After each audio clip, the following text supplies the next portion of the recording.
नमस्कार, मैं मनीष स्वागत करता हूं आपको अपने इस यूट्यूब चैनल पे। दोस्तों, थोड़ा सा ऑफ टॉपिक है लेकिन ज़रूरी है, चूँकि आप लोग ग्रुप डी की तैयारी भी कर रहे होंगे बहुत सारे लोग। तो मिनिमम आपका जो वेतन होता है वो 18,000 होता है और उसी को 8वें वेतन आयोग का गठन जो कि 26 में जिसका कि लागू हो जाना चाहिए, अभी तक तो गठन हो जाना चाहिए, तो उसी के रिगार्डिंग है कि आपका कितना मिनिमम बेसिक हो जाएगा।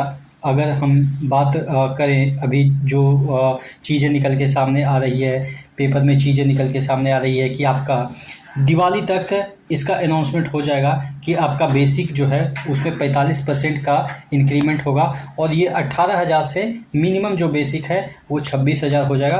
तो इसी तरीके से आपका अगर 4200 पे ग्रेड में जितना भी आपका बेसिक बना होगा, 25,500 अगर आपका 2400 पे ग्रेड में चल रहा है तो उसके अकॉर्डिंग 45% का उसमें इंक्रीमेंट आप मान के चलिए कि उतना अगर ये न्यूज़ सही है तो आपका जो है वो बेसिक बढ़ेगा। तमाम चीज़ों के बारे में डिस्कस करेंगे। चैनल पे नए हैं तो सब्सक्राइब जरूर कर लीजिएगा। देखिएगा, ये जो आर्टिकल छपी हुई है यहाँ पे देखिएगा, इसमें बताया जा रहा है कि 8वें पे कमीशन दिवाली से पहले कर्मचारियों को बड़ा तोहफा, 26,000 रुपया हो जाएगी बेसिक सैलरी, फाइल हुई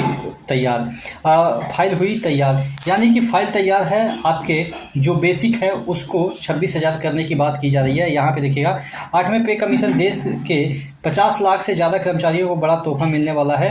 बताया जा रहा है कि इस दिवाली से पहले सरकार 8वां वेतन लागू कर सकती है। इसके बाद कर्मचारियों को बेसिक सैलरी 18,000 रुपया से बढ़ के 26,000 रुपया हो जाएगी और आपके उसमें भी डीए वगैरह हो सकता है कि कम कर दे, ठीक है, और उसका और भी जो आपका हाउस रेंट वगैरह है वो आपको नए तरीके से रिवाइज किया जाए। लेकिन फिर भी बेसिक अगर आपके 26,000 हो जाती है तो काफ़ी सहूलियत मिल सकती है, आपके पैसे काफ़ी अच्छे मिल जाएंगे।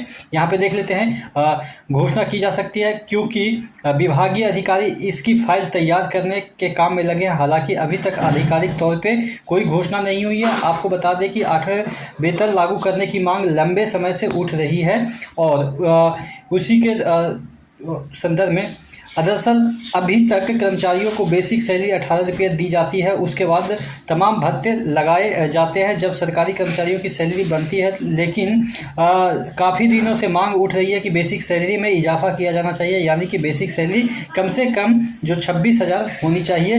बजट सत्र में ये भी मांग उठी थी, लेकिन उस वक्त सरकार ने इस पर कोई बात नहीं की थी। अब बताया जा रहा है कि सरकार दिवाली से पहले, यहाँ पे देखिएगा, सरकार दिवाली से पहले कर्मचारियों को ये तोहफा देने के तैयारी कर रही है। इसकी सभी तैयारियां पूरी कर ली गई है, जल्द ही इसकी घोषणा कर दी जाएगी। तो अगर इसकी माने कि अगर जल्द ही अगर इसका घोषणा हो जाती है तो लागू भी होगी तो वो आपके 26 से होगी, क्योंकि अब 24 तो ख़त्म ही होने को है और पिछली बार जब लागू हुई थी तो 2016 में लागू हुई थी 7वां पे कमीशन। तो जब 10 वर्ष के बाद लगना चालू होता है तो आपके 8वें पे कमीशन 2026 में ही लागू होगी। अब बात करते हैं, अगर 26 में लागू होगी तो अभी क्यों इतना हल्ला मचा हुआ है? क्योंकि देखिए, घोषणा पहले होती है। ऐसा नहीं है कि जनवरी 2026 से चालू होगी तो जनवरी के बाद ही घोषणा होगी, ऐसा नहीं।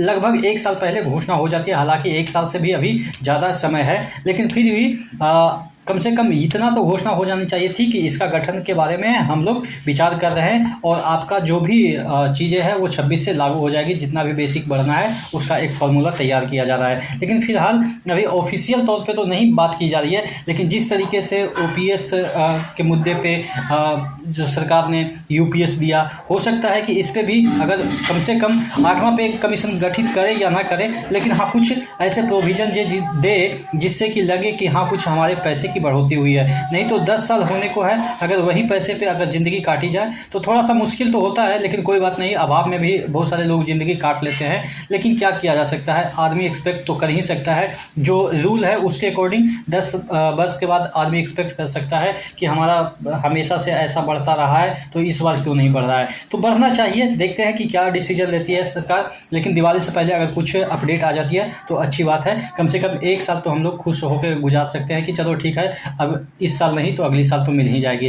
लेकिन जब तक घोषणा नहीं होती है तब तक ये कयास ही लगा सकते हैं कि कितना बढ़ेगा कितना नहीं बढ़ेगा। कभी फिटमेंट फैक्टर के बारे में हम लोग चर्चा करते हैं, तो कभी परसेंटेज के बारे में चर्चा करते हैं कि कितना परसेंटेज बढ़ेगा। कभी ये कहते हैं कि हो सकता है कि 8वां पे कमीशन आए ही नहीं, तो अगर नहीं आती है तो क्या ये वाला जो पे चल रहा है 7वां पे कमीशन वो ऐसे ही चलता रहेगा क्या? एक बार बीच में ये भी आया कि 50% जब डीए होगा तो वो बेसिक में मर्ज होगा, तो वो भी अभी तक कुछ नहीं हुआ है। तो कम से कम कुछ तो अपडेट हो, एकदम से इनर्ट ना हो जाए जिससे कि कर्मचारी का मनोबल टूट जाए और काम करने में भी आदमी को मन न लगे। देखिए किसी एक मोटिवेशन लेवल होना चाहिए सरकारी कर्मचारी का। ऐसा नहीं है कि अब पहले जैसा काम होता है कि चलो ऑफिस में गए नहीं गए कोई फर्क नहीं पड़ता है। अब आपके बायोमेट्रिक सिस्टम हो गए, एक एक स्टेप पे आपके इतने विजिलेंस है कि आप कुछ कर नहीं सकते हो, मतलब एक्स्ट्रा की मैं बात कर रहा हूँ। तो जब आप कर्मचारियों को दोहन की स्थिति में ले आए हैं, पहले जैसे कर्मचारी रहे नहीं तो पहले जैसे वेतन क्यों हम लेंगे? ठीक है, अब प्राइवेट जैसे आप काम करवा रहे हैं, हम काम करने के लिए हम लोग पीछे नहीं हट रहे हैं, चलो ठीक है जैसा कल्चर रहेगा वैसा तो काम करना होगा, वो लीगल भी है कि आपको काम करने के लिए पैसे दिए जाते हैं। लेकिन जब काम करने के लिए पैसे दिए जाते हैं तो उसका एक समय के साथ इंक्रीमेंट भी तो होता है, एक पर्क्स भी तो होता है कि जहाँ इतना सैलरी के अलावा इतना आपको ये चीज़ मिलेगा वो चीज़ मिलेगा, यहाँ जाइएगा तो इतना टीएम मिलेगा, ये मिलेगा वो मिलेगा। मतलब कि देने के नाम पे कुछ भी नहीं, लेकिन काम कराने के नाम पे पूरा एकदम से प्राइवेटाइज कर रहे हैं। तो चीज़ें थोड़ा सा मुश्किल होती नज़र आ रही है। मैं ये नहीं कर रहा हूँ कि सरकारी नौकरी अभी भी ख़राब है, लोग सरकारी नौकरी के पीछे भाग रहे हैं इसी वजह से। बस एक ही चीज़ इसमें सबसे बड़ी बेस्ट चीज़ मुझे लगती है, जो कि सबको लगती है, सिक्योरिटी, यानी कि जॉब सिक्योरिटी। आपके साथ कुछ हो जाता है तो एक सिक्योरिटी होती है, आपको 2 महीने के बाद भी ज्वाइन करवाया जा सकता है अगर आपका कोई दिक्कत हो तो। लेकिन प्राइवेट में कुछ भी नहीं कहा जा सकता। तो ये जॉब सिक्योरिटी की वजह से अभी भी सरकारी बेस्ट है, लेकिन पैसे के नज़र में अब सरकारी बेस्ट नहीं रहा, ये आपको भी पता है। बशर्ते कि आप उस पोस्ट पे ना रहे जहाँ पे पैसे के अलावा भी पैसे आते हैं। उस पोस्ट की मैं बात नहीं कर रहा हूँ, वो अलग बात है। वहाँ पे आपके बी और C group D A group वाले जो बंदे हैं वो मतलब कि अथाह पैसा कमाते हैं, तो वो उसकी मैं बात करनी, जनरल की मैं बात कर रहा हूँ जिसमें कि 90% कर्मचारी आते हैं ग्रुप सी और ग्रुप डी, जहाँ पे एक भी पैसा ऊपर का पैसा नहीं होता है। पूरा जो पैसा होता है मेहनत का पैसा होता है, आपके ईमान का पैसा होता है, आपके काम का पैसा होता है। तो वो कर्मचारी अगर दुखी हैं तो ऑब्वियस है कि आपकी जो व्यवस्था है वो चरमरा तो जाएगी ही। आप क्या सोचते हैं नीचे कमेंट बॉक्स में ज़रूर कमेंट करिएगा कि कब तक इसकी घोषणा हो जानी चाहिए। अभी तक तो मेरे अकॉर्डिंग देखिए पिछली बार ही जो बजट पेश हुआ था उसी में हल्ला हुआ था कि अब घोषणा हो जाएगी, लेकिन नहीं हुआ। उसके बाद चलो ठीक है, अब घोषणा नहीं हुआ तो उसके बाद एक अच्छी चीज़ आई, हालांकि अच्छी तो नहीं कर सकते हैं, यूपीएस सिस्टम आई जो कि आपके एक ये चीज़ है कि 50% गारंटी आपको पेंशन देने की बात कही, तो थोड़ा बहुत तो चलो चेंजेज आया। लेकिन अगर हम 8वें पे कमीशन के बारे में बात करें तो अभी तक कोई भी ऑफिशियल हिंट भी नहीं दिया गया है। हालांकि इसके गठन के लिए एक कमेटी भी गठित की गई थी और उसका रिपोर्ट भी शायद आ गया है, लेकिन अभी तक फाइनल सरकार की तरफ से कोई स्टेटमेंट नहीं आया। और हमें लग रहा है कि इस पे भी यूनियन का जल्द ही कुछ कड़ा कदम होना चाहिए, प्रदर्शन होना चाहिए, हड़ताल होना चाहिए। चूँकि हम लोग बैठे रहेंगे तो गवर्नमेंट कुछ नहीं देगी, ये तो आप जानते ही हैं। इतना 20 वर्ष से हम लोग प्रदर्शन किए, ये किए वो किए, तब जाके एनपीएस से ला के ओपीएस पे खड़ा किया। हो सकता है कि अभी यूपीएस पे खड़ा किया, ओपीएस के लिए अभी 20 वर्ष हो सकता है कि और संघर्ष करना पड़े, लेकिन वो बात की बात है। फिलहाल तो हमारा मुद्दा ये है कि 8वें पे कमीशन का गठन हो और जो भी सरकारी कर्मचारी हैं कम से कम उनका थोड़ा सा भला हो। आप क्या सोचते हैं नीचे कमेंट बॉक्स में कमेंट करके जरूर बताइएगा। नेक्स्ट वीडियो मिलते हैं, तब तक के लिए जय हिंद।